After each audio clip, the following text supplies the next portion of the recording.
Got everything started? Yeah, it's all recording. Sweet.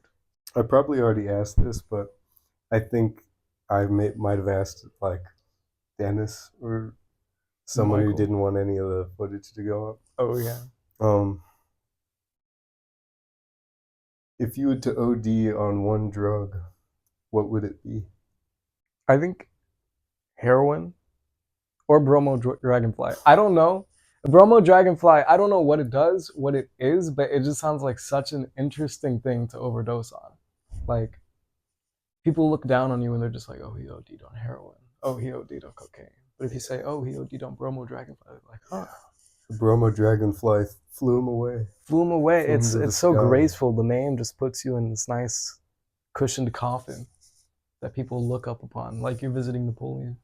What's an animal that you would eat if it was offered to you at your best friend's house by their sweet mama?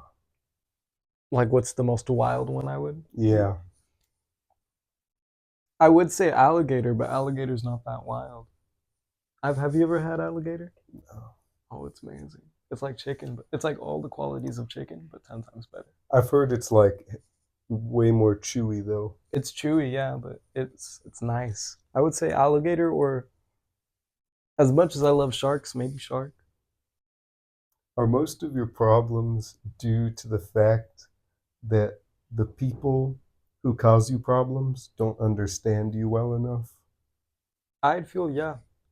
I feel like I have a pretty good understanding of who I am as a person in my own head, but like it's like saying like, oh, your brain moves too fast for your mouth. You're not able to get Yeah. across the right message the way you initially wanted to get it across.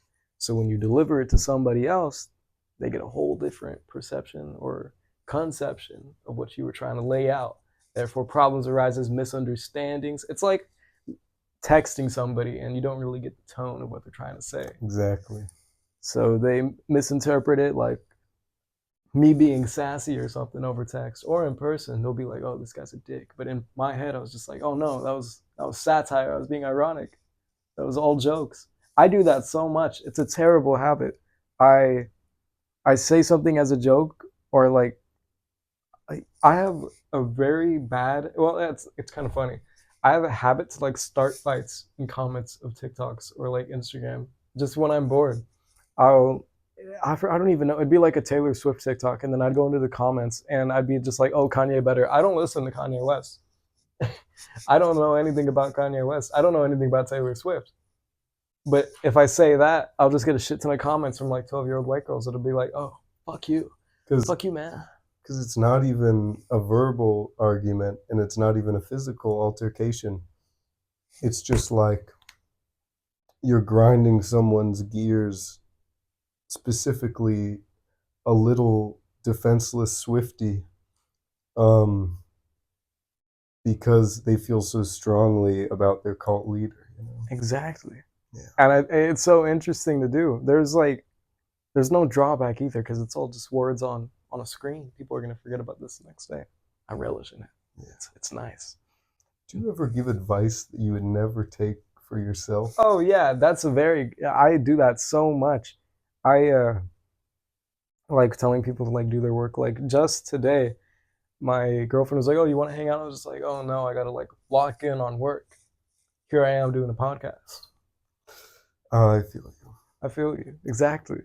So yeah, there's many instances. I like to think I'm very nice with my advice. I like actually think about it. I put effort into it. But it's a lot easier to say something than do it. Very true. So you can say all Talk the advice. is cheap. Exactly. You can say all the advice you want, but you don't necessarily have to follow it. Yeah, it's like, exactly. It's crazy. I asked this question to Dominique, but I'll ask it again to you. What's your pain tolerance like? I don't know. I wish I could give you a solid answer. I mean, I get my eyebrows threaded, and like that fucking hurts. It hurts so much. That is like the worst pain. It's not the worst pain, like, but How does it get done? so they Is it get like floss? it's like floss, but they like tie it around like, oh, it's right there, and then boom, ripped. It just rips it out. It's like plucking, kind It of. rips your eyebrows out? Well, Yeah, like the thread rips that part of the eyebrow that they're trying to get off. I do it to like clean up my eyebrows. I need to get it done again, but it hurts so much. I Like, would. Oh wait, what were you saying? I was saying, like, you know how like when you pluck your eyebrows, especially around like right here where the nerve endings are, it hurts a lot. It's like that all over the eyebrow. And they're always just like, "Oh, you'll get used to it." I never get used to it. It always hurts. But the fact that I know what's coming, I like prepare myself for it, but it doesn't make it any better. Like, you ever burn your finger? Like, I burn my finger all the time. It Yeah, hurts every single time. You don't get used to it. So very true. I'd be too scared that my eyebrow never grow back I, because my eyebrows grew in late. I hit puberty before my eyebrows even came in. It's very strange. wow. It's like, If you had baby photos of me, you would see me with no eyebrows. And now I have these big bushes, big, yeah. bold lines across my Hmm. face. But I got afraid of like not having my eyebrows growing back because I used to get them waxed. And one time the wax strip got a little too close for home. Ripped it. I had thin eyebrows for years. Ooh, it's not a pleasant sight. I mean, my forehead was very defined because of it. What are your dreams like? Are they trippy? Are they spooky? Are they like hard realizations about reality? Because They're I more, haven't. more like intrusive thoughts, I'd say. My dreams aren't necessarily all that crazy. It's not like, oh, I'm on an elephant racing a cowboy to Brazil. Like, there's nothing like outlandish like that. It's like casual stuff. I'll be doing like normal things. I'll be like walking to class or like in my home resting, just doing around doing casual business. And I don't even know if they're lucid or not because I like click sometime during the dream, like, oh yeah, I'm in a dream. And then it like changes the whole like path of it. I'll just be like, oh, it doesn't matter, I'm in a dream. But it's nothing anything crazy. It's kind of boring actually. But sometimes they'll like throw random like background characters from my memories in there that throw me off, like a past ex or a situationship. Well, they'll just be in there randomly. Yeah. And then I'll wake up, I'll be like, what the fuck? I forgot about that person. If your last dream before you jumped out of bed, like, you know how sometimes you'd be like, and then you go like, if your last dream was your ex hitting a run of bad luck, and then she goes to the carnival, and a carny hits her with a big wacky mallet in the stomach, and she goes oof, and right as you just go, you jump like, oh, you jump up from your bed. How would you feel? Would you be like, or would you be like, oh no? I'm not resentful to my exes. That's nice, I, yeah. I wouldn't relish in their pain. I wouldn't be like, I dreamed of you being hit by a giant mallet. Get that, you bitch. Like, no, I'm not plotting Yeah, against it. I actually don't have that many exes. I only have like one or two, I'd say, that count. Because, of course, there's like those middle school relationships that don't really matter. those Well, don't count. those don't count. But yeah, I don't have any resentment towards them. They've never necessarily done anything wrong. At least things that were like appropriate for our age. Because I was like 14. I was in like beginning of high school last time I had a girlfriend before this one. Yeah, But it's funny that you bring up the dreams that you like jump up from. Those piss me off so much because it'll be something stupid. I'll be like into the plot of the dream, and then all of a sudden I'll like slip on a banana peel, and then it would jerk me awake, and I'd be like, "What the fuck?" yeah, And I'd miss out on that whole experience, and then boom, I forget. Which is why I'm not able to really recount a set dream. I always forget mine. yeah. I barely be dreaming anymore, but I remember back when I was a wee little lad, I had this one dream that stuck with me forever.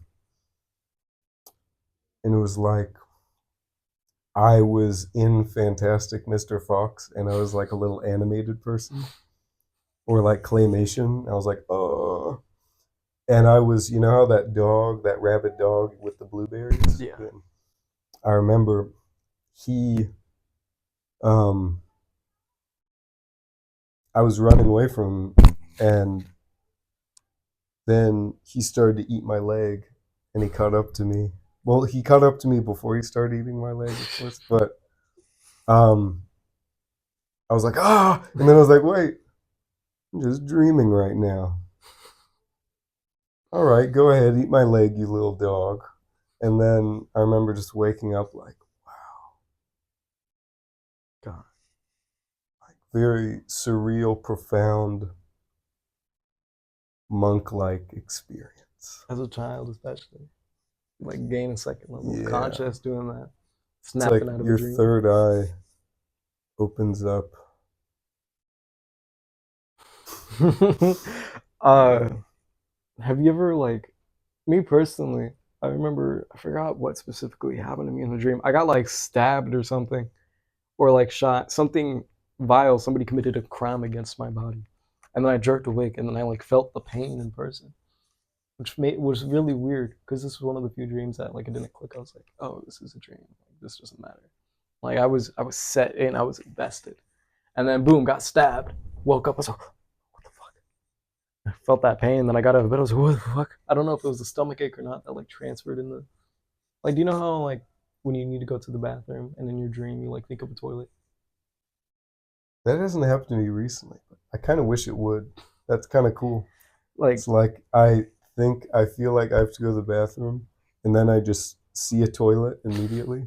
So then my body knows not to go to the bathroom in bed because I have to make it to the toilet either in my dream or in real life. But oh, it's an um, amazing thing. It's like your brain indicating like, yeah, dude, you need to act. You need to wake up.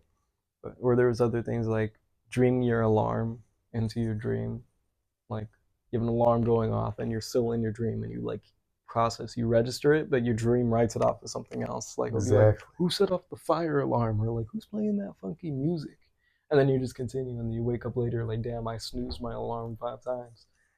But yeah, that happened and I woke up. It was weird. I remember one dream specifically from my childhood that scared me as a kid. There was at my old house there was this weird like art piece that was hanging on the walls of like a man's face made out of like bronze or something. And as a kid that used to freak me the fuck out because it was like this realistic face just on the wall. And I had this nightmare that the man who was on my wall like turned into a person and he got like a hatchet. It was like The Shining or something. He was just like going down my hallways like marching with the axe, and I'd be like, "What the fuck?" I remember like hiding under the table in the dream. You just brought back some memories from my childhood Tell me because more. when I was a wee little lad, the first house I lived in was like this big house in a bad neighborhood. So it's like, ooh, a lot, very spacious, but nothing to do, nowhere to walk. Mhm. Um, or of course you can walk places, but it's like no shops nearby. Um, you could kick it with like the dudes on the side of the road selling roses, you know. Mhm. Um, but in the house, there was this painting that was there from before my family moved in. It's like this dude, like all serious and shit, and he's just Oh, that's freaky. Was he in like suit? he was in suit or professional wear, and he Mm. was just like say painting. Painter was here. He was like, and the eyes would follow you everywhere from the living room down the hall to the stairs. You never felt free in that house. The dude was always watching. You had to walk into the kitchen or other part of the living room or somewhere upstairs to feel like there weren't eyes on you at all times. Freaky. And you never moved it out? You never just kept it there? Well, I mean, I couldn't reach it, and my parents liked it, but I was like, no, no, no. But I wish I had more like that besides the freaky man. I mean, there was this the one, freaky man. the freaky Uh man on the oh. wall. Oh yeah. Oh, I thought you were gonna tell another story. Oh, I wish. There. I mean, there's this one painting. It's in a lot of like Hispanic households, and I remember it specifically being in mine as well. It's this painting of a woman carrying a bunch of these like white flowers. I don't know the name of them, but they're all bunched up in a bundle. It's this lady out in the field, and she just has all these flowers. And I see it in almost every Hispanic household I go into, and I don't know what it is. it's the same one too. I don't know if it's like a genre or like it's. I wish I could provide you a name, but I see it everywhere, and it like freaks me out. I'm just like, huh, weird nostalgia right there. And I see it all over the place. Imagine how powerful that lady with the flowers must be. Have that much of a reach. It's everywhere. I saw it in New York. Crazy. Yeah. If you had the opportunity for like, you know, success at a massive scale, but it came to you with much convenience, would you sell your soul? And if so, what do you think that the side effects from losing your soul would be? Like, would it be like regular show style? Or, Like, oh, I need to go to hell and fight the devil and like yeah. in my Kahoot. And then come back, work the park. Come back work. I don't know.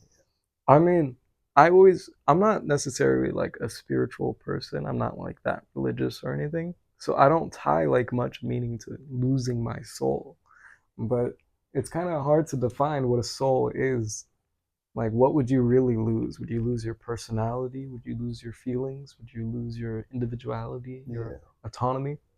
No clue. But if it came at me with convenience of wealth and comfort in my life, I would be urged to do it, I would say. I Yeah. mean, have you ever heard of that one story? I forgot the name of the guy. It was like he met a devil at a crossroads, and the devil traded him for his soul, and in return, he got some sick guitar skills. Isn't that a real story? It's a real Yeah, I story. heard about I feel like it'd be something like that. And then I don't even think he had like any bad things happen to him. He was just like, oh, he got so good at guitar overnight, the devil took his soul. that. That's some regular show shit right there. Yeah, and I don't feel like I'd lose much if I lost my soul, because that guy carried out his life. He just got some sick guitar skills. I would take some sick guitar skills. Yeah. Like, what's the drawback? There's no clear, like, unless the devil gives me like a terms and services paper, like, oh, here's what you're losing. Like, do you agree to this? Here's your signature. Agree to it, like a little check mark on the bottom of the box. Yeah. I mean, I would read it, but if there's not, then I would just go for it. I'd be like, money in San Francisco. Yeah. If you were to sell your soul and you had, oh my God, you had like a yacht, you had like a little house here and there, and you could still cry, what's your favorite place to cry? Yeah. Hmm. Would it be like you would pay a pope to chill with you and pope could just be like, Like a confession box. yeah, like a confession box wherever you go. It's like some people have a personal assistant, but you just have like, for example, a Father Fitz following you around wherever you go. Hmm. I would designated cry spot. I would probably somewhere in New Zealand. New Zealand is fucking beautiful. Yeah. Or like I don't know, somewhere defined by nature. Maybe like some nice little coast off of Oregon. Something nice, but not too far, so there's some comfort there. Thinking hard about it though. I think it'd also be fitting for it to just be like on a raft somewhere in the middle of the ocean. I don't Because know. then your tears just fall back. Yeah. You weep off the side, and then the weeping. You're giving to the Yeah. body of water. You're just recycling, you know? Exactly. And that's the best you can do as a billionaire. Yeah. I wonder. I wonder if billionaire tears are less salty than broke tears. Depends on their diet. I mean, what would a billionaire be eating on a daily basis? Some caviar, some expensive fish. I feel like it probably would be more salty then. Some Korean baby blood for their skin. Um, I don't know what billionaires eat. But what would the blood do to the tears? Would it make it more salty or less salty? I don't know. Maybe make it taste like pennies, something like that.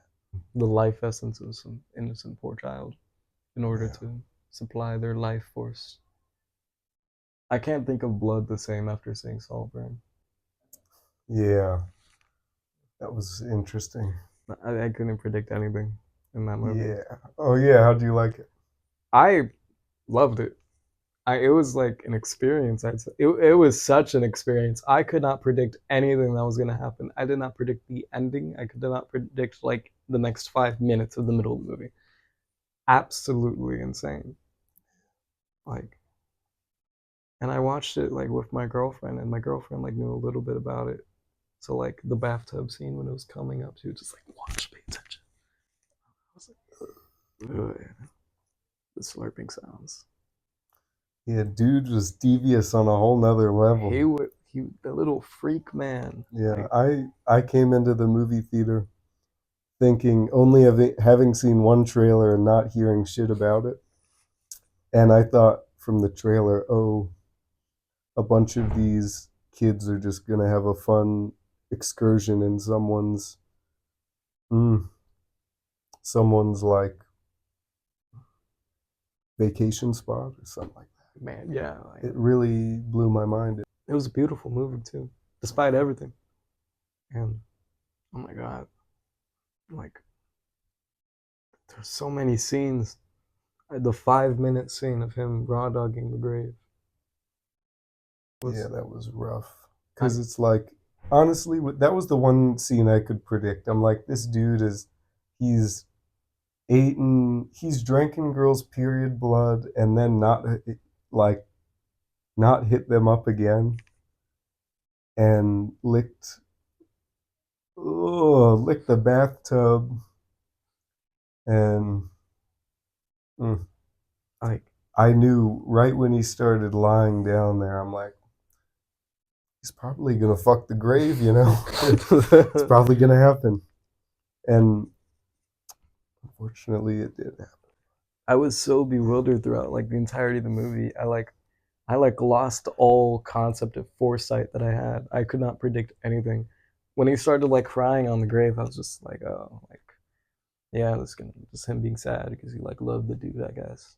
And then he took off his shirt, and I was just like, yeah, I mean, they're just a little gay. They're just a little gay. That's it. And then Yeah. I was like, I saw his hand placement on the grave, and I was just like, you don't. What is he doing? Why is his fingers in the dirt? And then he took off his pants, and I was like, oh, oh. Yeah. And then the next 3 minutes was just him thrusting and crying into it.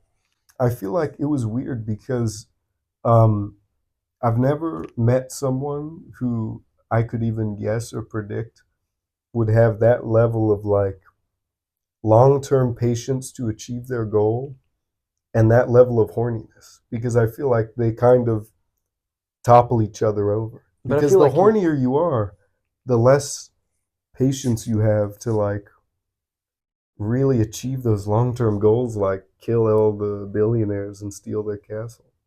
what if like, what if he wasn't horny? What if this was all like choreographed? Like, oh, if I'm gonna achieve this, I need to fuck this guy tonight. Or like, oh, if I'm gonna achieve this, I need to like eat this girl out on her period. And Honestly, I wouldn't be surprised because that dude seemed like he knew what he was doing. he knew what he was doing for years. We don't even know how long he waited after he got Yeah. like out of the mansion. And then he killed everyone. I didn't expect it. I didn't expect him to kill Jacob Lordy.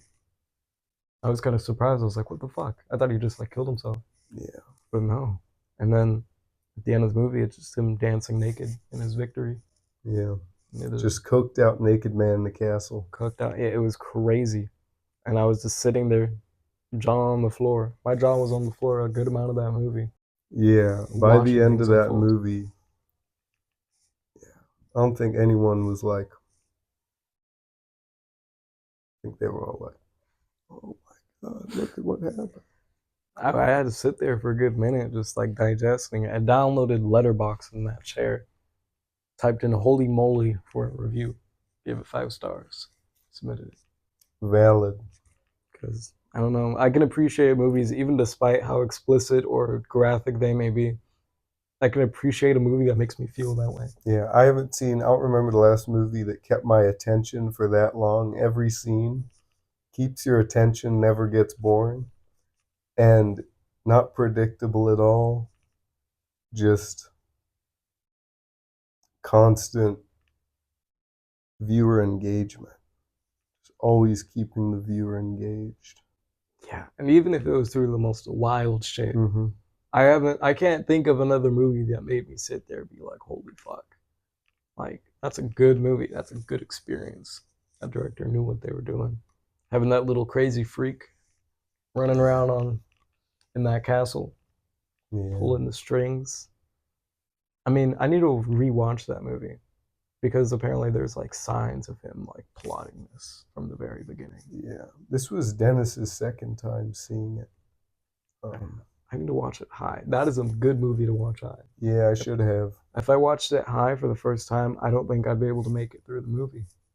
You're right. I might honestly, I feel like I would probably watch it high the third time I see it, but the second time I would want to look out for the little clues and Easter eggs they left behind. Like, oh, like on this scene, you can see him. He's typing nothing. He's just plotting. All right. Well, I think that'll do it. That's a good one. Thank you so much. Of course. Oh my god.